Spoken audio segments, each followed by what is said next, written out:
Welcome back to the channel. It's your boy, Mr. GoodBuds. We back again with another Q&A session. We're going to answer 10 questions straight from the Discord.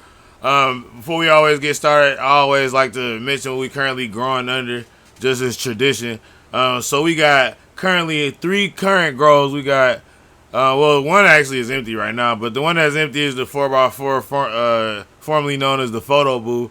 Right now it has an FC6500 in it from Mars Hydro, but soon to get an upgrade in Season 5. And Season 5 is about to be lit. I can't wait. And then inside the Veg Booth of 4x4, we got the Mars Hydro TSW 2000. And then in our final booth, we have the 3x3 from Mars Hydro running right now at FCE 4800. And so that's our current setup right now. Working real good. So we're going to get into this Q&A. If you don't already know how to get into the Q&A, you can go over to Discord, man. Join Discord. Just hop in the chat. It's a link in the description. It's always active. Y'all can hop in the chat at any time. And go to the Q&A, and you can always drop. That's where you drop your question, and that's where I'll be reading from right now. So go ahead and drop your questions, and we got a few good questions this time. So let's get straight. And I actually went over them this time. Kind of.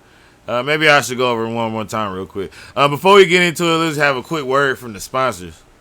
Mars Hydro got heat mats with digital thermostat controllers on deck now. Plain heat mats good for indoor starting to stimulate germination or root production in clones. They are IP67 waterproof and easy to clean. A heat thermal conductive metal probe to give an accurate display and fast on and off when desired temperature is reached. UL and FCC listed and 1-year warranty. The link is in the description. Make sure you hit that up, man. These are going to be perfect to get your seeds started and to get your clones going. You can put this right up under your germination mat, your plant tray, or your seed starting tray. Go on Amazon and holler at the link in the description and make sure you pick one up right away, man. And make sure you use that code too, Mr. GoodBuds. Let's get it. All right, question number 1 from, let's see, Blazer Man. Blazer Man asks, what kind of long-term storage do you do for cured? Also, where's some pressing vids at? Gotta fire that thing up, my dude. Oh, you right about that, dog.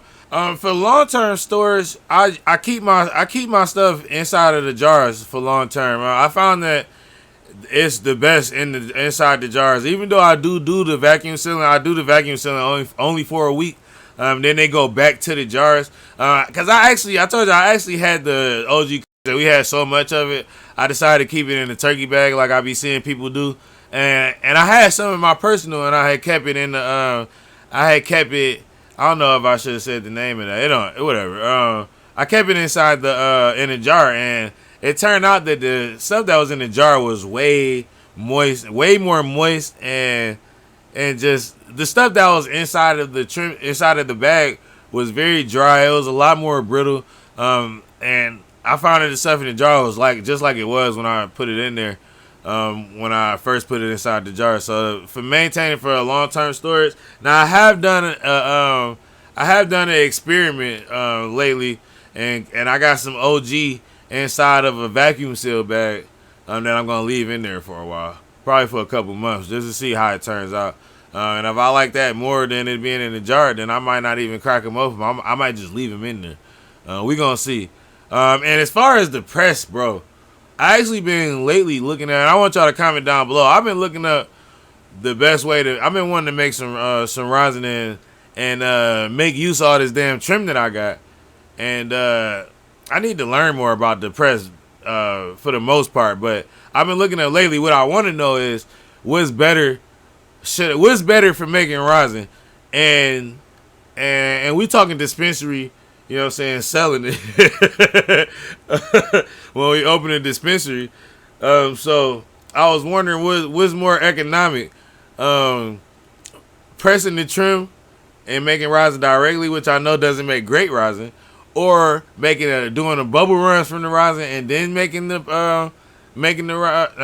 bubble runs from the trim and then making the rosin, or doing dry sieve runs from the trim and then making the rosin. So comment down below on that. I actually been looking that up a lot lately. So that'd be cool. I've been watching a lot of videos It's not too much information out on it. I was gonna just experiment. I mean, besides that, I basically just need to hone in on that craft, because that press. I'm looking at it right now. That thing is a learning curve, man. And definitely more being interested in that. Next question from Jay Dunk. Just wondering what happened to the Roots Organic Grow. Thought you ran a few grows with the Master Pack. Also thought you mentioned you were using the Mars Hydro FC3000, but didn't see it in the new season. Do you not like it? No, I didn't have the SC3000. I had the SC4800.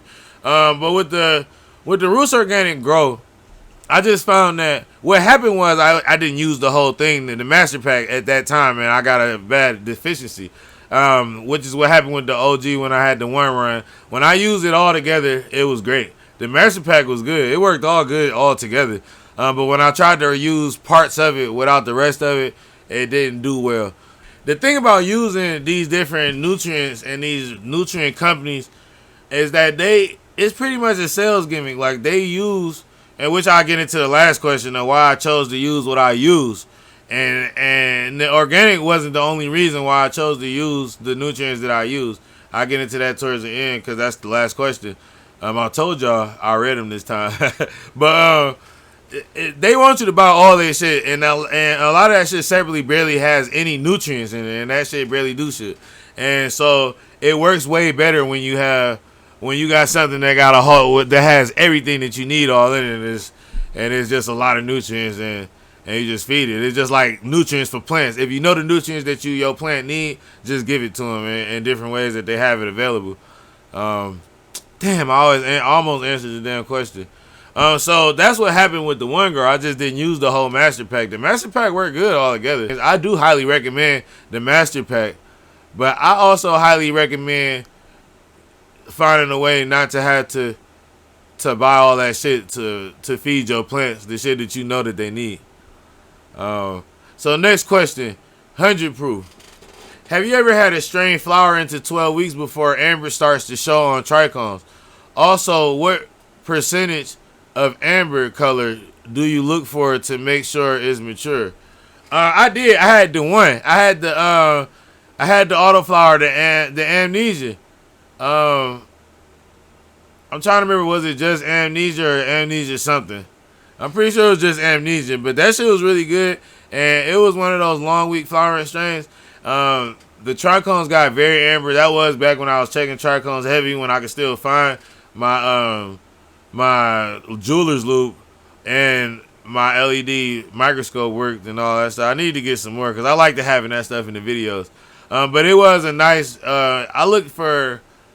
It actually ended up having like 30% amber. It was a nice dark amber. Amber is amber. About 30%. But I did start to get herming and stressing from the plant. It basically started trying to preserve itself and die. And it started to herm. And that it only made it to, I think, 11 weeks. And then I just put it to sleep after that. So that was good. But I love the amnesia. That shit was good. I forgot about the amnesia in the top 5. I probably say that was top 6 though. Mr. Thickbuzz, his question is, what are the keys to tight node spacing? The keys to tight node spacing is the light.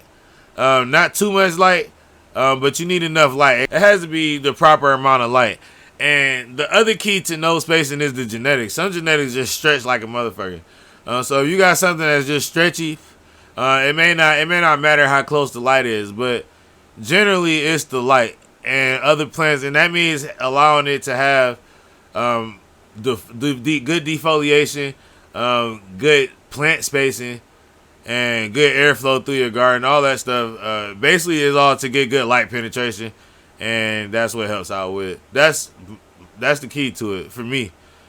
I'm trying to think is there anything else, but that's pretty much it. I had some genetics that do stretch, especially during the flower stage. You get that stretching, like the OG stretch during flower, but it's in those spaces. It's kind of still tight. I don't know how it does it. It's amazing.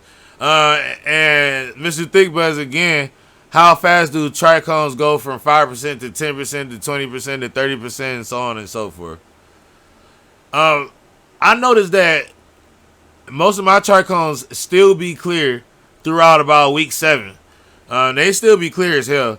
During around week 8, they do start to get cloudy, and I'll say like during that week, it goes from about 5 to 20 and 30% in that week.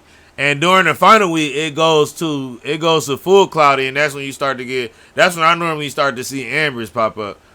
So it doesn't take long, but I noticed that there is no cloudy for most of my strains I be growing. Some of them do start to get cloudy. You see a few here and there, but that was something I used to trip about, like looking for the cloudy trichomes. And finally, when I started noticing that shit, like damn, and it looked like milk. Like that's how I started teaching myself. Like when I started seeing the trichomes, like they look like milk, and it goes from in that 2 weeks, it goes from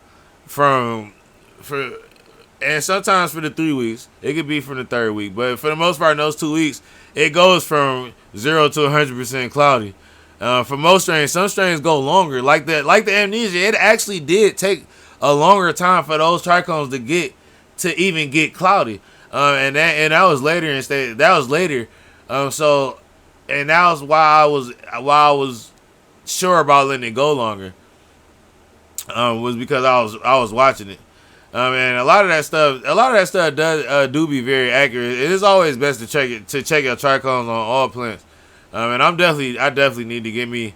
I've been growing the same stuff though, and in this season 5, we gonna need another one because this bitch about to go down, man. I'm telling you, man. Season 5 about to be lit, man. I'm probably gonna answer why in the next few questions. Next question, 100 proof. Which strain have you found that produced the most dense heavy flower? Please, OG heavy flowers that you have ever grown, and who provides those genetics? Canuck seeds, OG boy, OG. That shit be so dense, and the blueberry ranch. That shit is very, very, very dense too, very dense, and that comes from Bay Area. I'm gonna have to block all this shit. Bay Area is where you're gonna check that out at. But yeah, both of those hands down. And you know those strains because like right in like week 3, 4, when you usually get that fluffy little center flower start to grow, they stuff be dense, boy. That junk start growing hard like rocks, boy. That junk be beautiful. I love it. And that's when you be getting that. Like right now, I can smell it. That blueberry, boy. That's when you be getting that loud terpene. Next question. I gotta get out of that question because I'm gonna be saying, man, this shit ain't about to get monetized, bro. From Blair, when you gonna start growing? What? When you? I can't even read this shit. When you gonna start growing some fire from Crane City or Compound? Like I knew what it said. Like my brain wouldn't allow me to register because I knew I ain't like how I was worded. But man, when you gonna send me some of it then, dog? Send me some of it so I can see what that. I ain't never even heard of them before. I don't know if this is shit. I think that is the question that I was gonna go ahead and let y'all know. Yeah, that is. See, I didn't forget. I pre-read this shit and still was surprised by this shit. It's funny. That shit funny as hell. We about to get. I already told y'all about Herbie C Shop, man. We got some. Go and check this out. They got Grandmommy Purple. Hold up, dog. I ain't playing right now, dog. I'm about to pull this out because I got my mini refrigerator right here. Stop playing. They got Grandmommy Purple, dog. And we about to. They didn't send, man. We about to get all our shit from Herbie C Shop. That's what we getting our shit from. They got everything. They got Barney's, everything, man. And I asked people around, and they said they was some OG, triple OGs in the game. So they sent out. They doing their own seeds. And let me see if this look right. I don't even care that y'all see. Let me adjust the camera. Grandmommy Purple. You know what I'm saying? This is Herbie C Shop personal strain that they didn't put, and this is actually a mix of a cross between Big Bud and Purple Urkel. But look at that THC percent down there. You know what I'm saying? Look at that, 30%. They said they be doing 33%, and this shit's supposed to be heavy yields. Heavy yields. You see this? They talking about 450 to 500. Let me move this over. 450, 550 grams of plant, and I looked at the pictures. It's purple, everything. It looked good, and I heard big things from Steve Urkel's. I heard big things from Steve Urkel's strain. Oh, let me readjust. And they will have discount codes and stuff for y'all ass too. So make sure y'all stay tuned for season 5. And we're gonna be using the trim bag on that shit too. And so we might as well do everything top notch. Because we're gonna get us an LED microscope, man. We're gonna get a nice one. I don't want this bitch to break this time. Next question. Why do plants stunt and how to avoid it? So that's a good question. Plants stunt from everything. Everything makes them stunt. If you give them too much water, they're gonna stunt. If you give them too little water, too little food, too much food, they stunt. Pretty much everything makes them stunt. So pretty much you just gotta take care of them, and they won't stunt. A thing that makes them stunt a lot is light stress though too. I definitely gonna mention light stress. When you got too much light or your light's too close, it definitely does stunt the growth of the plants. And that's the most problem I've had with stunting growth.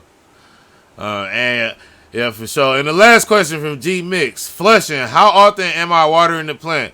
For a 5-gallon fabric pot, is it just the ppm number I'm looking for? How long to flush for?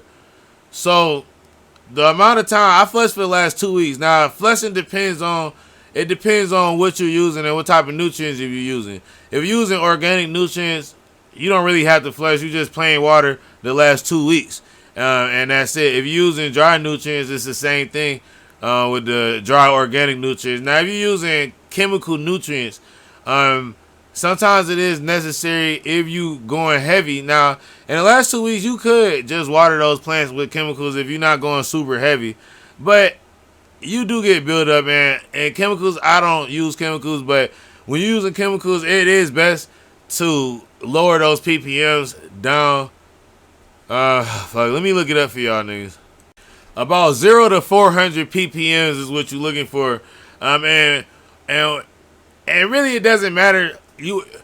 I think it's best to go ahead and get that done. It's difficult because I'm not a chemical master. But knowing organics and knowing the plant, I would still not want to do that too close to the end in that 2 weeks.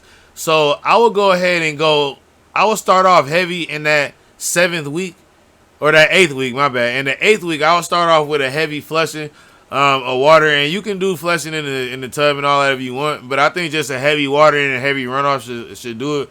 And then check the ppms at the end of that week. If you have to go hard again, then go hard if you need to, and you should be low enough just to keep going and just keep it going and just get a lighter flushing. And just ease it into it. Basically, what I'm saying is ease the plant. I don't like the idea of giving it a whole bunch of water because that can cause other issues like drowning the roots out. And the roots overwatering it. You don't want to overwater the plants in flower. And especially in the last 2 weeks. In that last 2 weeks, you do get a lot of fattening. So I suggest if you have to give a over excessive amount of water, to do it gently to the plant and allow it time in between to let that water drain off at least, and get it down to about 600 ppm. But I also recommend to use organics so you don't have to worry about none of that stuff. You could just plain water in the last 2 weeks and just stop giving it nutrients. Even with the roots organic, I just stopped giving it those nutrients in the last 2 weeks and they fleshed out perfectly fine. And with the dry nutrients, I gave it, when you give it the last feed in the 4th or the 5th week, by the time they're done, they fleshed out and it's only getting plain water. Now I do give supplements like recharge and raw nutrients, so when I don't use those, I stop using those in those last 2 weeks. Basically what I mean, the difference in what I do in the last 2 weeks. But that's all the questions. We had some good questions, man. Like I said, man, we got some sweet shit coming up for Photo Booth Season 5. That's going to be pretty cool. And, of course, Breeders Booth. Because we got pollen. We about to make some seeds. We got a lot of shit going, man. So appreciate y'all for joining me, man. Make sure y'all like this video. Y'all comment down below. And y'all subscribe to the channel. Mr. GoodBuds, man. We out.